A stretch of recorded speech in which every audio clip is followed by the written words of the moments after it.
The Futurians, time-traveling terrorists of the 22nd century, possessed a bold plan to remove Godzilla from history. Sadly, a poor comprehension of time travel from the writers of Godzilla vs. King Ghidorah kind of ruined Futurian schemes before they were even filmed. Which begs the question, what if the effects of time travel were not arbitrary, and Godzilla was truly erased from time itself? What if the Futurian plan to remove Godzilla from history worked? In the first part of this series, we detailed the immediate events that would ultimately follow Godzilla's removal from history, and how Kazuke Terasawa and Professor Mizaki would join Emmy in returning to the future, leaving Mickey Sayagusa, who I'll refer to as Mickey Prime, and M11 to safeguard the present with King Ghidorah, a task Mickey Prime may ultimately fail in if not well supervised by M11. So with King Ghidorah having bested Battra, allowing the Dark Moth to go into space to stop the asteroid fated to hit Earth, where does that leave the Heisei timeline? At peace, actually. At least for now. It should be said that Japan would suffer a few casualties from the attack, making the spotlights that much greater on King Ghidorah. He is the nation's golden protector. Remember, his origin would be unknown to the population, excluding the two Mickeys and M11, meaning the self-defense force, the public,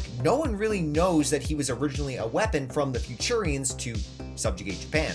And I doubt M11 or the Mickeys would ultimately want to tell the population of that little secret. Regardless, during this time of peace, King Ghidorah would be monitored on Lagos Island by the newly formed Anti-Kaiju Division, or whatever this branch of the self-defense force is ultimately named. New weapons and mechs would be commissioned, updates to the Super X made. However, these enhancements wouldn't be at the same technological level as what appeared in the Heisei timeline. You have to remember, there is no Futurian tech to reverse engineer, meaning less advanced tech overall, and ultimately no Mecha-Godzilla to appear in 1993. What I would expect is a new model of the Super X, a Super X Mark II if you will, featuring a design vastly different than the one in Godzilla vs. Biollante, since this new mech would be made to combat any possible kaiju, not specifically Godzilla. You could expect something more akin to the Super X3 from Godzilla vs. Destoroyah for this Mark II design. Whatever the shape or armament of this Super X Mark II, it will ultimately prove helpful as a new threat emerges on Adona Island. A quick tangent though before we dive into the two threats emerging on that atoll.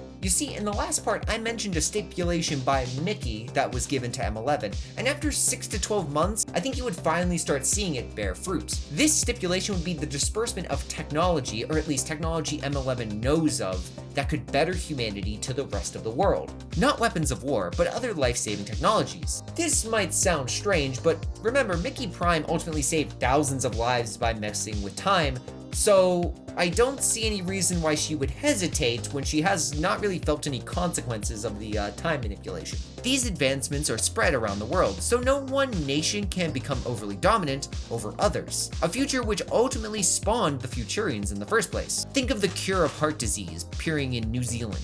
Lithuania discovers a treatment for cancer. A treatment for HIV is developed in Chile. Benefits to society spread across the world so all can benefit, with no one nation given everything to monopolize humanity's progress. Back to Adona Island, that currently has an expedition planned to visit the atoll, at least until Mickey gets involved. Remember, Mickey Prime should know all upcoming threats of the decade that interacted or involved Godzilla, so she can tell her current variant, one who works with the self-defense force, to ensure that either the expedition should not take place, or that her variant should lie and say she senses a monster upon the island. Sure enough, Rodan is easily discovered, but there is really no need to attack him. So long as the infant isn't taken off Adona Island, Rodan doesn't have any real reason to go lightways to Japan. Instead, I can see the current timeline Mickey routinely mentally connecting with the little Godzilla and visiting the island under Rodan's nose, providing a positive influence on the growing little one. A little one who is growing fast thanks to Adona's abundant radiation. So sure enough, another threat is resolved without conflict.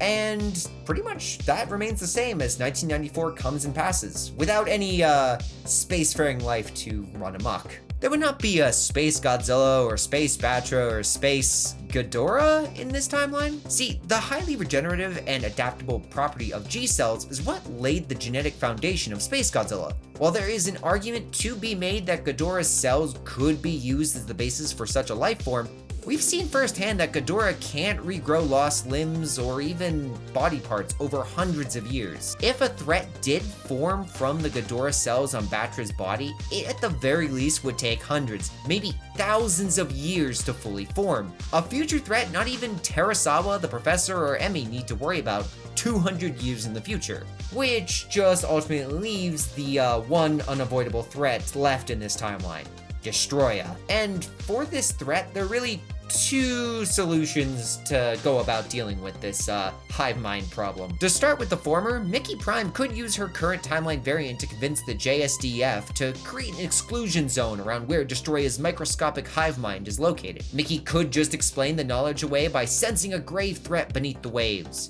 I mean, to the self-defense force, she was kinda right about Rodan, so there's no reason not to believe Mickey in this point. So no tunnel was made, ensuring Destoroyah's microscopic terror is never unleashed, kicking the destructive can down a few generations when a random earthquake probably unearths the horror.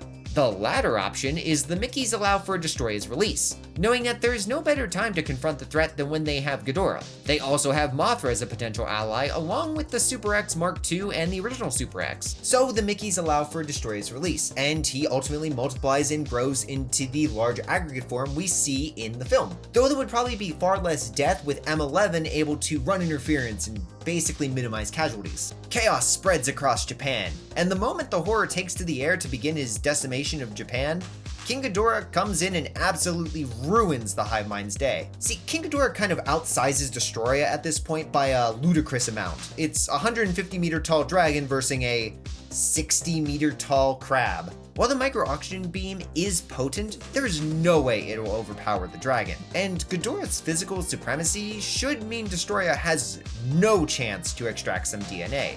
But let's assume in this case that the worst case situation does happen, as no plan really survives contact with the enemy, and accidents do happen.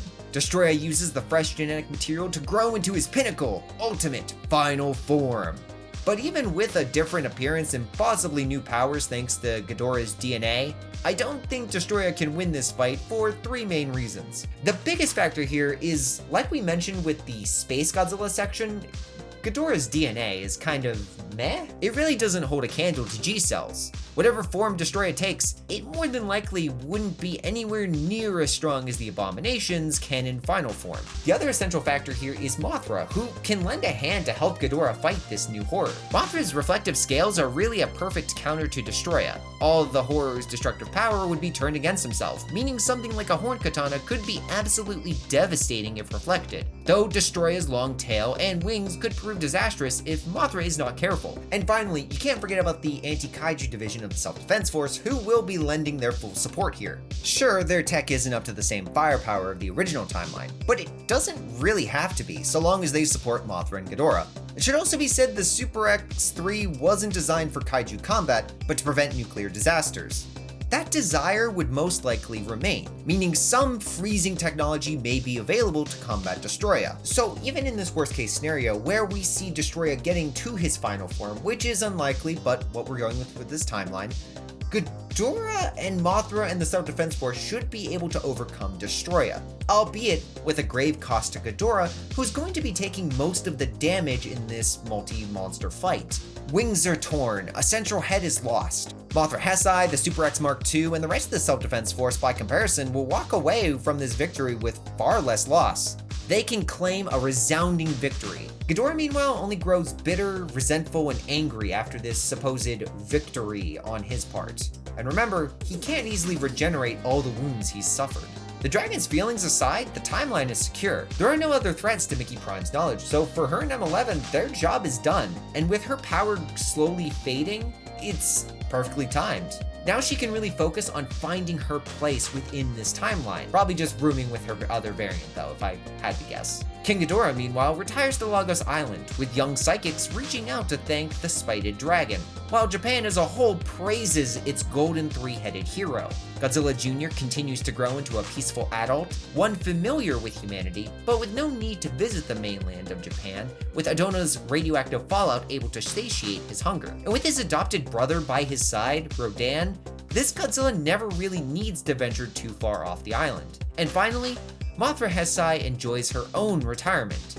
birthing a new egg to protect the Earth against whatever threats may arise as she awaits for Battra's return. So that concludes part 2, and to be honest, I did consider ending the whole series here for this what if timeline. However, I think just like the original Gamera Heisei in the Godzilla universe, I'm going to be continuing this timeline into the Rebirth of Mothra trilogy. We're going to be pushing further into this timeline, and I can assure you the best is yet to come. So stay tuned on What If Kaiju, and remember to like and subscribe. I'm GrayShot151, and I'll catch you all next time. Until then, later.